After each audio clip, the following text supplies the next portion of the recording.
la! Your dream vacation to Vietnam starts from rupees 39,999 only with GT Holidays, South India's #1 travel brand. வரலட்சுமிக்கு திருமணம் அப்படின்ற ஒரு விஷயம் கடந்த சில நாட்களாகவே சில மாதங்களாகவே பெருசாக போயிட்டு இருக்க காரணம் என்னன்னா, சினிமா செலிபிரிட்டி தாண்டி இவர் கூட திருமணம் நடக்க போது அவர் கூட வந்து கிசு இருந்தது, இந்த மாதிரியான ஒரு விஷயங்கள்லாம் தொடர்ந்து வந்துகிட்டு இருந்து இப்போ அந்த மகளுடைய திருமணத்திற்கு ஒவ்வொரு செலிபிரிட்டியாக போய் பத்திரிகை வச்சுக்கிட்டு இருக்காரு. பாரத பிரதமர் மோடியும் சந்திச்சு பத்திரிகை வச்சுட்டாங்க. வந்து இந்த திருமணம் வந்துட்டு தாய்லாண்டில் நடக்க போகிறதா சொல்கிறாங்க. விஷால் கூட தாய்லாந்து போகிறதா சொல்லப்படுது. அதாவது எங்கே வந்து கொத்து விடுறீங்க. முதல்ல திருமண பேச்சு இங்கே தான் அடிப்பாக உருவாச்சு. வந்து அது உண்மையாக சார். அது கொடாப்படியில் அறிமுகமாகி சிம்புக்கும் அவருக்குமான ஒரு கெமிஸ்ட்ரி கூட, அப்புறம் விஷால் கூட காதல், அப்புறம் வந்து நிச்சயதார்த்தம், இந்த மாதிரியான விஷயங்கள்லாம் கூட பேசப்பட்டது. ஆனால் குறிப்பாக இந்த நடிகர் சங்கத்தில் வந்துட்டு சரத்குமாருக்கும் விஷாலுக்கும் ஏற்பட்ட பிரச்சனைனால தான் இப்போ நீங்கள் சொன்னீங்க இல்லையா, அவங்க 2 பேருக்கும் ஒரு சின்ன காதல் இருந்ததுன்னு. அது தடபுறதுக்கான காரணமே அந்த ஒரு விஷயம் தானோ. இப்போ சரத்குமாரே வந்து வரலட்சுமியினுடைய கெரியரில் நிறைய இடங்களில் தடையாக இருந்ததுனால தான் வரலட்சுமியினுடைய வளர்ச்சியே பாதிக்கப்படுது. யாருக்குறைய அவருடைய ஃபேமிலியை வெளியே காட்டல. அப்புறம் பெங்களூர்லேருந்து இங்கே வந்து அவங்க முயற்சி பண்ணும்பொழுது வேணாம், சினிமா வேணாம், நீங்கள் வேணான்னு தடுத்து பாய்ஸில் வந்து ஜெனிலியா கேரக்டர் முதல்ல வந்து இவங்க தான், வரலட்சுமி தான். அப்போ வேணான்னு சங்கருக்கே நேரடியாக ஃபோன் பண்ணி சொன்னாராம். ஸோ அந்த வாய்ப்பு போன பிறகு தான் போடாபொடி படத்தில் அந்த வாய்ப்பை வந்து வரலட்சுமியே போய் வாங்கணும். அதே மாதிரி சரத்குமார் அவர்களுக்கு ஒரு நிறைய கடன் வந்ததாகவும் அதனால தான் கட்சியவே பிஜேபிகிட்ட கொடுத்துட்டாரு. இப்போ வந்துட்டு ரொம்ப கடனெல்லாம் கொடுத்துட்டு ஒரு சந்தோஷமான ஒரு நிலைக்கு வந்துட்டாருன்ற மாதிரிலாம் சொல்கிறாங்க. அந்த கடன்லேருந்து மீள்வதற்காக தான் ராதிகாவே திருமணம் பண்ணிக்கிட்டார் நிலவர ஒரு இண்டஸ்ட்ரியில் ஒரு பேச்சு இருக்குது. சரி, ஆனால் இவ்வளோ பண்ணி இப்போ இந்த ஒரு பையன் ஒருத்தர் நிக்கோலேன்னு வராருல்ல, இவர் யார்? இவருடைய பின்னணி என்ன?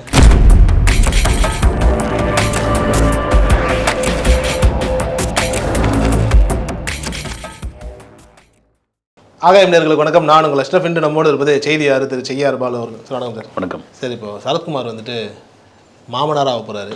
அந்த ஒரு காலம், அதாவது வந்துட்டு பிஜேபியில் வந்துட்டு கட்சியை கொடுத்துட்டாரு. இப்போ மகளை வந்துட்டு இன்னொருத்தர்கிட்ட கொடுக்குறாரு. எந்த மாதிரியான ஒரு நிலை, எப்படிப்பட்ட ஒரு பரவசத்தில் அவர் இருக்கார்? ஓப்பனிங்கும் பயங்கரமாக இருக்குது. மகள்னு இருந்தால் கல்யாணம் பண்ணி தானே கொடுத்து தானே ஆகணும். ஆமாம், அதை தாண்டி ஒரு தடவை வந்து தூக்கத்தில் எங்கள் மாமியார் எழுந்து என்னை எழுப்பி எப்படியாவது முதலமைச்சர் அவங்கள பார்த்துடணும் மாப்பிள்ளை அப்படின்னு சொன்னதை ஆரம்பித்ததுலேருந்து இப்போ நீங்கள் கொடுக்குற லீடு வரைக்கும் பார்த்தீங்கன்னா இதாக இருக்குது. ஓகே, வரலட்சுமிக்கு திருமணம் அப்படின்ற ஒரு விஷயம் கடந்த சில நாட்களாகவே சில மாதங்களாகவே பெருசாக போயிட்டு இருக்க காரணம் என்னென்னா, சினிமா செலிபிரிட்டி தாண்டி ஒரு ப்ராப்ளம் வந்து இவர் கூட திருமணம் நடக்க போது அவர் கூட வந்து கிசு இருந்தது, இந்த மாதிரியான ஒரு விஷயங்கள்லாம் தொடர்ந்து வந்துகிட்டு இருந்து இப்போ அது என்ன நிக்கோலாய் சச்தேவ் பேர் வந்துட்டு நம்ம சரத்குமார் மருமகனே கூட சொல்லிக்கலாம். இல்லை, அப்புறம் பார்த்தீங்கன்னா வந்து ஜிம்மில் அவர் மாமனாருக்கு வந்து ட்ரெயினராக மாறிட்டார். வந்து எப்படிலாம் எக்ஸசைஸ் பண்ணணும் ஏதோ அந்த ரீல்ஸ்லாம் வருது. வந்து அப்படி ஒரு பக்கம் போயிருக்கு. நல்ல ஒரு மாமனார் மாப்பிள்ளை இந்த ரேஞ்சில் இருக்குது. ஓகே, நீங்கள் வந்து சரத்குமாருக்கு ஆரம்பத்தில் நடிக்க வந்தபோது பல பேருக்கு தெரியாது. வந்து அவருக்கு வந்து ஒரு முதல் மனைவி இருக்கிறது பெரும்பாலும் தெரியாது. அவர் அடிக்கடி சொல்கிறது என்னென்னா, வந்து நான் வந்து என்னுடைய வாழ்க்கை பெங்களூரில் ஒரு பேப்பர் போடுற சைக்கிள் பாயாக தான் தொடங்கினேன் நான் வந்து அப்படின்னு. என்னென்னா, பழைய தினகரன் பத்திரிகையினுடைய மருமகன் இவர். அவன் மாமா தான் கேபி கந்தசாமி. அவர் மருமகனுக்கு வந்து நியூ காலேஜில் படிப்பு முடிக்கிறாரு. முடிச்சுட்டு மிஸ்டர் மெட்ராஸு ஸ்போர்ட்ஸ்லேயும் நல்ல ஆர்வம் உள்ளவர். வேலை வேணும்னா பெங்களூர் எடிஷனை போய் நீங்கள் பார்த்துங்க மாப்பிள்ளைன்னு சொல்லி அவர் கையில் கொடுக்குறாரு. அந்த பெங்களூர் எடிஷனை மொத்தமாக இவர் பார்த்துக்கிறார். அதனால தான் சொல்லுவார், நானும் ஒரு பத்திரிகையாளர் அப்படின்ட்டு சொல்லுவார். சில இடங்களில் பெருமையாக சொல்லுவார். ஏன்னா நீங்கள் வந்து வேற்று மாநிலங்களில் பெரிய அளவில் பேப்பர்லாம் விற்காது, சர்க்குலேஷன் இருக்காது. இவர் போய் பேப்பர்லாம் கொண்டு போய் அதை டெலிவரி பண்ணி கொஞ்சம் கொஞ்சமாக சர்க்குலேஷனு, அப்புறம் மேனேஜர், எடிட்டோரியல் லெவலுக்கு போயிட்டு அதை வந்து அந்த வளர்ச்சிக்கு காரணமாக இருக்கார். அப்படி முன்னேறி வந்த நபர் நான் அப்படின்னு சொல்கிறாரு. அப்புறம் படம் தயாரிச்சார் மிஸ்டர் கார்த்திகை வச்சு. அந்த படம் பெரும் நஷ்டத்தை கொடுத்துரு. இதில் ஒரு முக்கியமான விஷயம் என்னென்னா, சரத்குமாரோடைய வளர்ச்சின்னு ஒன்று இருக்கு இல்லைங்களா. அதை நான் பார்க்கும்போது நெல்லை சுந்தரராஜன் ஒரு பிஆர்ஓ, அவரை வந்து ரொம்ப காலம் அவர் தான் பிஆர்ஓவாக இருந்தார். அவரை மறக்காமல் ஒவ்வொரு பர்த்டேவுக்கும் சொல்லுவார்.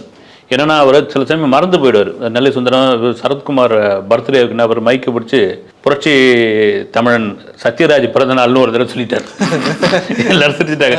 அதை வந்து கிண்டல் பண்ணி சொல்லுவார். வந்து அப்போ ஒரு தடவை சொன்னார், எனக்கு சினிமா வாழ்வுக்கு எல்லாரும் எவ்வளோ பேர் உதவி பண்ணியிருக்காங்க, அதில் நெல்லை சுந்தரராஜன் ஒருத்தர் கோடம்பாக்கம் பிரிட்ஜ் மேலே நிற்க வச்சுட்டு ஒரு இடத்துல அந்த ஆர்ட் ஷாட் கேமரான்னு சின்னதாக இருக்கும் தெரியுங்களா, அதில் குதிக்க சொல்லி படம்லாம் எடுத்திருக்காரு, ஃபோட்டோலாம். அப்படின்னு சொல்லி அது படிப்படியாக ஒரு ப்ரொடியூசராக இருந்து அப்புறமா வந்து ஒரு வில்லன் நடிகராங்க மாதிரி புலன் விசாரணை தான் அவருக்கு ஒரு பெரிய திருப்பம் ஆயிடுச்சு. வில்லன் நடிகர்லேருந்து நாட்டாமை, சேரன் பாண்டிய மாதிரியான படங்கள்லாம் வந்து அவர் நாட்டாமையாக ஒவ்வொரு வீட்டுக்கு கொண்டு வந்தது. 90களில் அவருக்கும் விஜயகாந்துக்குமே சரியான போட்டி இருந்த காலகட்டம். அப்புறமா தான் அப்படியே ஒவ்வொன்றா அவருடைய ஃபேமிலி தெரிய ஆரம்பிக்கிறது வந்து பெங்களூரில் இருக்கிற ஒரு இது. அப்போ கூட ஃபேமிலியெல்லாம் காட்டல அவர். அப்புறம் ராதிகா திருமணம் பண்ண பிறகு அவங்க ராதிகா சரத்குமார் ஆன பிறகு தான் வந்து வரலட்சுமிலாம் அப்படி தெரியுறா வெளியே வராங்க வந்து. எனக்கு நல்லா ஞாபகம் இருக்கு, ஒரு பிறந்த நாள் அது சில வருஷங்களுக்கு முன்னால் ஆயிடுச்சுன்னு நினைக்கிறேன் வந்து. வரலட்சுமி சரத்குமார் ஒரு அப்பாவுக்கு ஒரு மாலை வாங்கினு வருது பைக்கில் இருந்து, அவங்களும் அவங்க ஃப்ரெண்டுன்னு நினைக்கிறேன். வாங்கினு வந்தோடனே இவ்வளோ ஒரு ரோஜாப்பூ மேலே மொத்தம் உதிர்ந்து போய் வெறும் நார் மட்டும் இருந்தது வந்து. கோபத்தோட வெளிப்பாடா என்னன்னு தெரியல அந்த நேரம் வந்து. சில சமயம் இருக்கும், ஆனால் அதையும் அவர் ஏற்றுக்கிட்டு சிரிச்சுக்கிட்டு இருந்தார். அது அப்படி இருந்தவர் அந்த 1000 தான் முரண்பாடுகள் ஆரம்பத்தில் இருந்தாலும் வந்து இது ஆனாலும் இப்போ ஒரே ஃபேமிலி அப்படின்ற ஓரளவுக்கு வந்தாச்சு வந்து. நீங்கள் ராதிகா ஃபேமிலி, சரத்குமார் ஃபேமிலி அப்படின்னு இல்லாமல் ஒரே ஃபேமிலிக்குள்ளே வந்துட்டாங்க. இப்போ அந்த மகளுடைய திருமணத்திற்கு ஒவ்வொரு செலிப்ரிட்டியாக போய் பத்திரிக்கை வச்சுக்கிட்டு இருக்காரு. பாரத பிரதமர் மோடியும் சந்தித்து பத்திரிகை வச்சுட்டாங்க வந்து. அப்படி ஒரு கொண்டாட்டமான ஒரு திருவிழா மாதிரியான ஒரு திருமணத்துக்கு ஏற்பாடு நடந்துகிட்டு இருக்கு. இப்போ இந்த திருமணம் வந்துட்டு தாய்லாண்டில் நடக்க போகிறதா சொல்கிறாங்களே, நார்மலாக எல்லோரும் மசாஜுக்கு தான் போவாங்க, திருமணத்துக்கு போகிறாங்களே என்ன மாதிரியான ஒரு கலாச்சாரம்? இல்லை நிறைய இடங்கள் வந்து இந்த மேற்கத்திய கலாச்சாரம் வந்துட்டு பாலிவுட் வழியாக தமிழ்நாட்டுக்குள்ளேயும் வந்துருச்சுங்கிற மாதிரியான ஒரு பாயிண்ட் இருக்குது. இது அந்த மாதிரியா இல்லை என்ன? இல்லை உங்களுக்கு பணம் வச்சுக்கிறவங்களுக்கான இது தான் சார். ஏழைப்பட்டவன் என்ன பண்ணுவாங்க வந்து ஒரு 1/4 கிராம் தாலியோ ஒரு 1/2 கிராம் தாலியிலேயே தாலி செஞ்சு ஒரு கோவிலில் ஒரு மஞ்சளில் கோத்து திருமணம் பண்ணிக்கிறதுன்னு ஒன்று இருக்குது. ஒரு மிடில் கிளாஸு ஓரளவுக்கு கொஞ்சம் அப்பர் மிடில் இன்னொருனா கல்யாணம் ஒரு இடத்துல பண்ணிவிட்டு லீலா பேலஸ் மாதிரியான ஐடிசி சோழா மாதிரியான ஒரு இடத்துல விருந்து கொடுக்குறது ஒன்று. ஆனால் எனக்கு தெரிஞ்சு பார்த்தீங்கன்னா இந்த அம்பானி கல்யாணத்துக்கு பிறகு இந்தியாவில் கல்யாண கலாச்சாரமே மாறி இருக்குன்னு நினைக்கிறேன். அம்பானி பண்ணலாம் ரைட்டு, அம்பானிக்கு அடுத்த லெவலில் அம்பானிக்கு நாங்கள் என்ன சலைச்சவங்களான்னா அப்படின்ற அளவுக்கு பார்த்தீங்கன்னா இந்த அம்பானியுடைய திருமணம் இல்லை, அது ப்ரீ வெட்டிங். அதுக்கே அந்த குஜராத்தில் அவ்வளோ பெரிய கொண்டாட்டமாகி உலகத்தில் உள்ள கோட்டீஸ்வரர்கள், உலகத்தில் உள்ள பிரபலங்கள் அத்தனை பேரும் வந்து அங்கே அது கல்யாணத்தை தாண்டி ஒரு பிஸ்னஸ் டீலிங் மாதிரி கூட இருந்தது வந்து. ரிலையன்ஸை வந்து உலகம் முழுக்க வந்து கொண்டு போகிறதுக்கான ஒரு வியாபார தலமாக கூட அது இருந்தது வந்து. அதுக்கு நம்மலாம் கூட மொய் வச்சுருக்கோம் சார். இப்போ இதுக்கு எப்படி? ஆமாம், இப்போ ஜியோ ரேட்டெல்லாம் ஏற்றி நம்ம போகிற போக்கில் அது தட்டி விட்டுருக்கு. உண்மைதான், அது வந்து ஜியோ மட்டும் அதில் இருக்கிற நெட்ஒர்க்லாம் ஏற்றிட்டு இருக்காங்க. இப்போ என்ன ஆகிப்போச்சு, அது மாதிரி இந்த திருமணத்தை இங்கே பண்ணால் ஒரு இதுவாக இருக்காது, வித்தியாசமாக வந்து தாய்லாந்தில் பண்ணுவோம் அப்படின்னு. பெரும்பாலும் அப்போல்லாம் பார்த்தீங்கன்னா நான் இருந்தில்லை 80 காலகட்டங்கள்லாம் வந்து பாம்பேயில் பண்ணால் பெரிய விஷயம்னு வாங்கலாம். கல்யாணத்துக்கு வந்து யாருடைய திருமணம் தான் வந்து பாம்பேக்கு ஒரு சினிமா செலிப்ரிட்டி மொத்த ஃப்ளைட், அப்போ பெரிய இவ்வளோ ஃப்ளைட்லாம் கூட கிடையாது இல்லைங்களா, ஒரு குறிப்பிட்ட ஒரு ஃப்ளைட்டையே வந்து 2 நாள் முழுக்க வந்து புக் பண்ணிவிட்டு இங்கேருந்து ஆட்களை கொண்டு போய் விட்டுருக்காங்க வந்து. அப்படி ஒரு பிரம்மாண்டத்தை கல்யாணம்லாம் பண்ணியிருக்காங்க. இன்றைக்கி வந்து தெற்காசிய நாடுகளில் குறிப்பாக மலேசியா, சிங்கப்பூர், தாய்லாந்து மாதிரியான நாடுகளில் ரொம்ப சர்வசாதாரணமாக ஆகிப்போச்சு நம்ம ட்ராவல் பண்ணுறது. இப்போ பாஸ்லாம் கொடுத்துட்டாங்க வந்து. அதனால் வந்து இந்த திருமணம் வந்து அவங்க நெருங்கின வட்டாரங்களா, இதில் சினிமா செலிபிரிட்டிகள் கலந்துக்கிறாங்களா, இல்லை மற்றவங்களுக்குலாம் அனுமதி இருக்கா என்னன்னு தெரியல, முழுமையாக தெரியல வந்து. விஷால் கூட தாய்லாந்து போகிறதா சொல்லப்படுது சார், அது உண்மையாக என்ன மாதிரியான தகவல்? அதாவது எங்கே வந்து கொத்து விட்றீங்க இல்லை, விஷால் வந்து என்ன இருக்குது வந்து நடிகர் சங்கத்தினுடைய தலைவராக அவர் போகலாம் வந்து. அவங்க 2 பேர் சேர்ந்து படம் பண்ணியிருக்காங்க, அது இதுவாகலாம். முதல்ல திருமண பேச்சு இங்கே தான் உருவாச்சு வந்து. அது உண்மையாக சார்? அது இல்லை, அது மாதிரி ஒரு பேச்சுவார்த்தை நடந்தது. அதுக்கப்புறம் என்ன ஆச்சுன்னு தெரியல. வரலட்சுமி அறிமுகமானது போடாபொடி போடாபொடியில் அறிமுகமாகி சிம்புக்கும் அவருக்குமான ஒரு கெமிஸ்ட்ரி கூட முக்கியமாக திரையில் வந்து இதுவாகி அப்புறம் கூட தொடர்ச்சியாக படங்கள் பண்ணுவாங்கன்னு பார்த்தா அப்புறம் தெலுங்கில் போய் பண்ண ஆரம்பித்தாங்க. அப்புறம் விஷால் கூட காதல், அப்புறம் வந்து நிச்சயதார்த்தம், இந்த மாதிரியான விஷயங்கள்லாம் கூட பேசப்பட்டது. அப்புறம் என்ன காரணம்னு தெரியல, ஒரு இதுவாகி போச்சு. இப்போ 38 வயசாகுது, ஒரு திருமணம் அப்படின்னு வந்தாங்கன்னா ஓகே, அதுவும் நீங்கள் பத்திரிகை வச்சுருந்தா கண்டிப்பாக போய் தானே அவர் வந்து. ஆனால் குறிப்பாக இந்த நடிகர் சங்கத்தில் வந்துட்டு சரத்குமாருக்கும் விஷாலுக்கும் ஏற்பட்ட பிரச்சனைனால தான் இப்போ நீங்கள் சொன்னீங்க இல்லையா, அவங்க 2 பேருக்கும் ஒரு சின்ன காதல் இருந்ததுன்னு, அது தடப்படுறதுக்கான காரணமே அந்த ஒரு விஷயம் தானோ? இல்லை, மேபி இருக்கலாம் அது கூட. ஏன்னா நடிகர் சங்கத்தை எப்படியாவது கைப்பற்ற வேண்டும். கைப்பற்றனா என்ன, உங்கள்கிட்டயே இருக்குது கணக்கு வழக்கு போய் கேட்குறாங்க. அதாவது வந்து திமுகவில் எப்படி எம்ஜிஆர் போய் கணக்கு வழக்கு கேட்டாரோ அதே போல் சரத்குமாரிடம் ராதாரவியிடம் போய் கணக்கு கேட்குறாங்க. விஷால், கார்த்தி, ரமணா டீம்லாம் போய் கேட்குறாங்க. அதில் வெடிக்கிற சர்ச்சை, ஏன் யங்ஸ்டர்ஸ் வந்து உள்ளே இருக்கக்கூடாதா, ஏன் இவர்கள் வந்து நடிகர் சங்கத்துக்கு வந்து பொறுப்பாளர்களாக இருக்கக்கூடாதுன்ட்டு ஒரு விஷயம் வரும்போது தான் அது பெரியதாகி அப்புறம் சரத்குமாரே ஒரு ப்ரெஸ் மீட் கூட வச்சார் வந்து எல்லாத்தையும் ஒப்படைச்சிட்றான் அப்படின்னு சொன்னார். அது எதில் ஆரம்பிச்சதுன்னா ஆக்சுவலாக இந்த பில்டிங் கட்டுறாங்க இல்லைங்களா, அதை வந்து சரத்குமார் இருந்த காலகட்டத்தில் ஒரு தியேட்டர் நிறுவனத்துக்கிட்ட, சத்யன்னு நினைக்கிறேன், சத்யம் தேட்டர், அப்போ பழைய சத்தியத்துக்கிட்ட அதை கொடுத்துட்ற மாதிரி அவங்க அதை கட்டி முடித்து அவங்க ஒரு பகுதியை எடுத்துக்க தியேட்டரோ அல்லது காம்ப்ளெக்ஸோ அவங்க அது வணிக வளாகத்துக்கு பேசுகிற மாதிரி ஒரு டேர்ம்ஸ் அண்ட் இது போட்டுருந்தாங்க. அதுக்கு ஒத்து வரல, விஷால் தரப்பு அதுக்கு ஒத்தே வரல. அதில் ஏற்பட்ட ஒரு பிரச்சனை இது கூட அந்த காதல் முறிவுக்கு காரணமாக இருக்கலாம். ஆனால் விஷாலுக்கும் சரத்குமாருக்குமான ஒரு இது எப்படி தெரியுங்களா, பவித்ரன் வந்து சூரியன் ஒரு படம் எடுக்கிறாரு, எடுத்துகிட்டு அந்த படம் வந்து சூப்பர் டூப்பர் ஹிட்டான உடனே கேடி குஞ்சுமன் என்ன பண்ணுறாரு, சரத்குமார் கால்ஷீட் வாங்குறாரு. அதே பவித்ரனை வச்சு அடுத்த படத்துக்கு ஓகே பண்ணுறாரு. ஓகே பண்ணோடனே பவித்ரனுக்கா அல்லது சரத்குமாருக்கா அதிக சம்பளம் தரன்ட்டு ஜிகே ரெட்டி ஒரு டிமாண்ட் வச்சோன்னா அப்படியே அந்த டீம் அங்கே போயிடுது. விஷாலோட அப்பா அதுதான் வந்து ஐ லவ் இந்தியா. அந்த படம் தான் வந்து ஐ லவ் இந்தியா.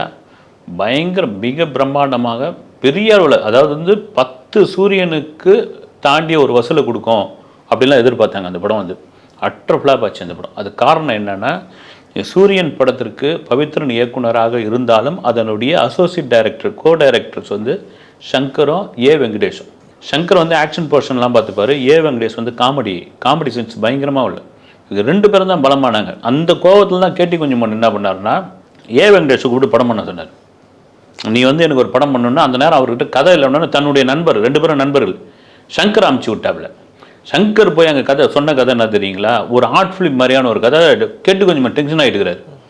நான் எவ்வளோ பிரம்மாண்டமாக கோடியில் செலவு பண்ணணும்னு நினைக்கிறேன், நீ வந்து ஒரு சும்மா வந்து அந்த காலத்தில் ஒரு 20 லட்ச ரூபாய்க்கு படம் எடுக்கிற மாதிரி கதை சொல்கிறீங்க, போய் பெரிய கதையை பண்ணிடுவாங்கன்னு.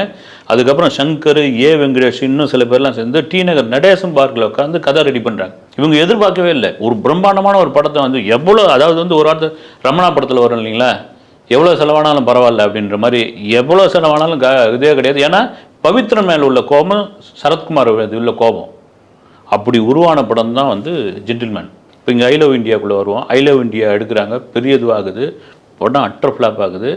ஜிகே ரெட்டிக்கு பொருளாதார ரீதியாக ஒரு பெரும் நஷ்டத்தை சம்பாதிக்கும். அப்பயே ஒரு கிளாஷ் ஆகுது. அதனுடைய தொடர்ச்சி கூட சில பேர் பேசிக்கிறாங்க வந்து சரத்குமார் விஷாலுக்கான ஒரு இது வெளியே சொல்லிக்கிறாங்க வந்து. ஸோ அப்போ அங்கேருந்தே இப்போ ஒரு பிரச்சனை இருக்குன்னு வைங்க சார். இப்போ உதாரணத்துக்கு வந்துட்டு இப்போ சரத்குமாரே வந்து வரலட்சுமியினுடைய கெரியரில் நிறைய இடங்களில் தடையாக இருந்ததுனால தான் வரலட்சுமியினுடைய வளர்ச்சியே பாதிக்கப்படுதுன்னு கூட சொன்னாங்க. பாய்ஸில் கூட இவங்க தான் நடிக்க வேண்டியதாக இருந்துச்சு, இவர் நடிக்கவில்லைன்னு நிறைய இடங்கள் ஒரு தடங்களாகவே இருந்திருக்காரோ. ஆரம்பத்தில் வந்து மாடலிங்லாம் பண்ண ஆரம்பிச்சு, அப்புறம் வந்து ஏறக்குறைய அவருடைய ஃபேமிலியே வெளியே காட்டல. அப்புறம் பெங்களூர்லேருந்து இங்கே வந்து அவங்க முயற்சி பண்ணும்பொழுது வேணாம், சினிமா வேணாம், ஏன்னா சினிமா ஒன்றும் இதுவான இது கிடையாது வந்து, ஆனால் இது ஏதோ ஒரு அவருக்கு வந்து வேணாம், நீங்கள் வேணான்னு தடுத்து பாய்ஸில் வந்து ஜெனிலியா கேரக்டர் முதல்ல வந்து இவங்க தான், வரலட்சுமி தான். அப்போ வேணான்னு சங்கருக்கே நேரடியாக ஃபோன் போட்டே சொன்னாராம். அந்த வாய்ப்பு போன பிறகு தான் இதில் போய் போடா பொடி படத்தில் அந்த வாய்ப்பை வந்து வரலட்சுமியே போய் வாங்கினது.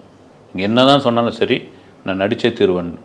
அதன் பிறகு பெரிய ரவுண்ட்லாம் வருவாங்கன்னு பார்த்தா ஒன்றும் அந்தளவுக்கு இல்லை. அது சரத்குமார் மகள் அப்படின்ற ஒரு விஷயம்லாம் வர ஆரம்பிச்சது. அப்புறமா அவங்களுக்குள்ள முதல்ல பார்த்தீங்கன்னா ஒரு அப்பாவுக்கும் மகளுக்குமான ஒரு ஒட்டுதல்லாம் இல்லாமல் இருந்தது. வந்து எல்லாருக்கும் ஒரு கோபம் இருக்கு இல்லைங்களா, தன்னுடைய அம்மா வந்து ஒரு இதுவான வயசில் விட்டுட்டு நீங்கள் வந்துட்டீங்க நீங்கள் அப்படின்ற ஒரு கோபம்லாம் இருந்தது.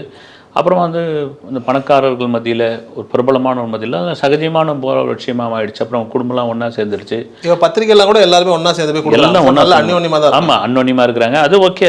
அது என்ன ஆகிப்போச்சு வந்து ஒரு கட்டத்தில் எதிரியாக இருக்கிறவங்க இன்னொரு கட்டத்தில் நண்பராக மாறணும்.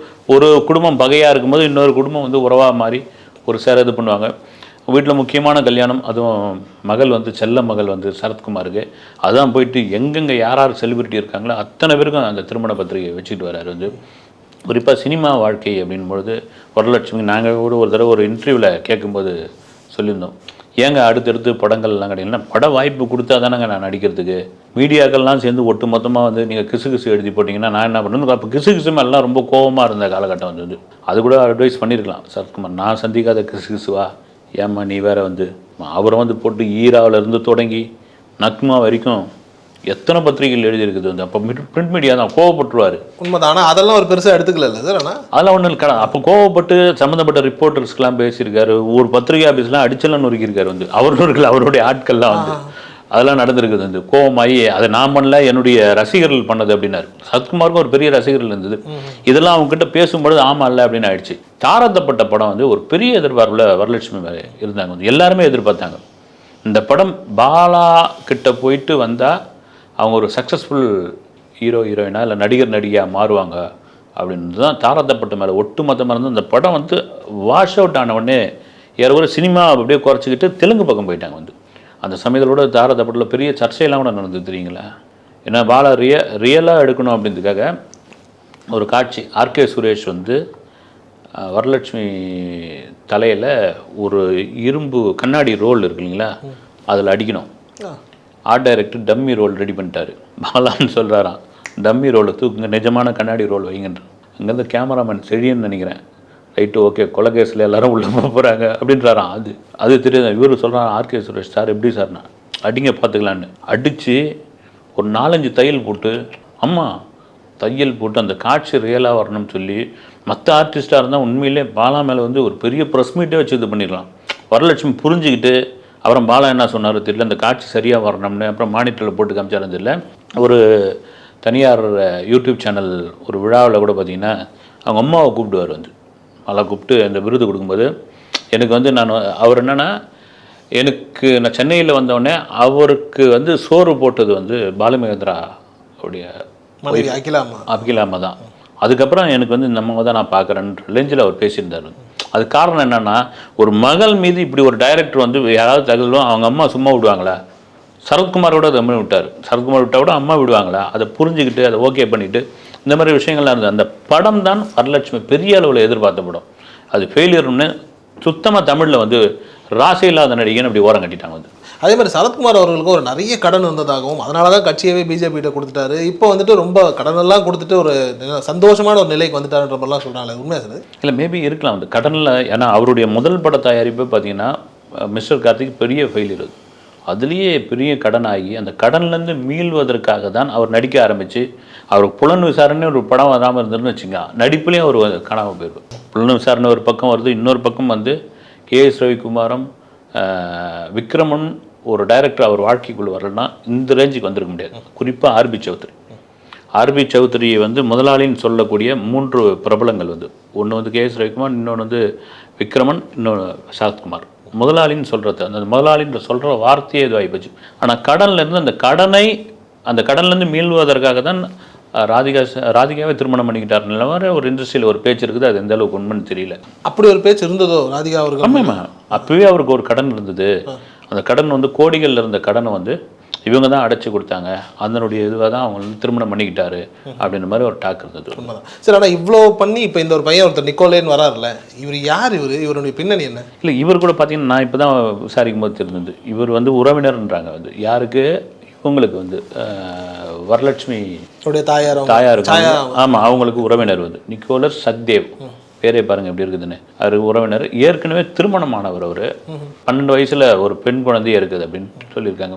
அது அந்த சம்மதத்தோடு ஒத்து போய் இதெல்லாம் பண்ணி ஓகே அப்படின்னு அந்த திருமணம் நடக்குது வந்து. அவருக்கும் வந்து ஒரு மனமுறிவு, அதிலிருந்து மீண்டு திருமணம் பண்ணிக்கிறார் வந்து. ரொம்ப நன்றி sir. Hola! Your dream vacation to Vietnam starts from rupees 39,999 only with GT Holidays, South India's #1 travel brand.